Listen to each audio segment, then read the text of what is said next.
ભાવનગરમાં લઠ્ઠાકાંડ મુદ્દે લલિત વસોયાનું નિવેદન। દારૂબંધી વચ્ચે બેફામ દારૂ વેચાતો હોવાનો આક્ષેપ। લઠ્ઠાકાંડ મુદ્દે ભાજપ નેતાઓ મૌન હોવાનો દાવો। ભાજપ સરકારમાં દારૂ ડ્રગ્સ વેચાણનો આક્ષેપ। અન્ય રાજ્યોમાંથી રોજ દારૂ આવતો હોવાનો દાવો। ગુજરાત બોર્ડરથી દારૂ લવાતો હોવાનો આક્ષેપ।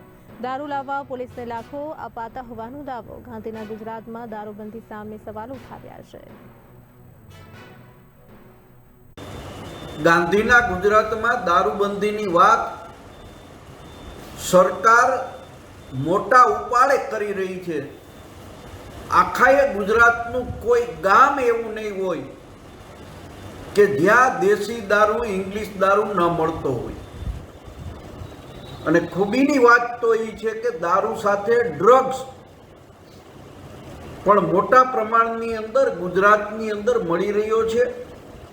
ઉડતા પંજાબની જેમ ઉડતું ગુજરાત પણ થઈ ગયું છે। છેલ્લા 3 વર્ષની અંદર 1650 જેટલા ડ્રગ્સના ગુનાઓ નોંધવામાં આવ્યા, પરંતુ ક્યાંક પોલીસ અને સરકારની રહેમરાહ નીચે મોટા ભાગના ગુનેગારો જામીન ઉપર છૂટી જાય છે। ગુજરાતની અંદર ખુલ્લા ઘૂમી રહ્યા છે।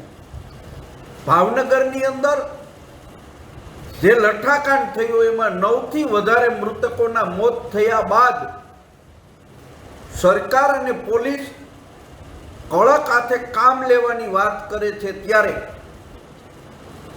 આખાએ ગુજરાતની અંદર ખરેખર પોલીસે સ્ટ્રિક્ટ થઈને, સરકારે સ્ટ્રિક્ટ થઈને દારૂબંધીની કડક અમલવારી કરવી જોઈએ।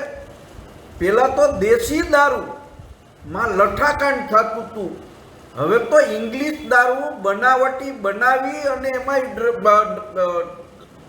લોકોના મૃત્યુ થઈ રહ્યા છે, લઠ્ઠાકાંડ થઈ રહ્યું છે। અને છતાંય સરકાર કે સરકારના પ્રવક્તાઓ મીડિયા સામે આવીને કોઈ ચમરબંધીને ન છોડવાની વાત કરે છે, ત્યારે ડ્રગ્સના 1600માંથી ફક્ત 76 લોકો જ દોષિત થઈ રહ્યા છે, બાકીના નિર્દોષ થઈ રહ્યા છે। એ જ સરકારની કામગીરી બતાવે।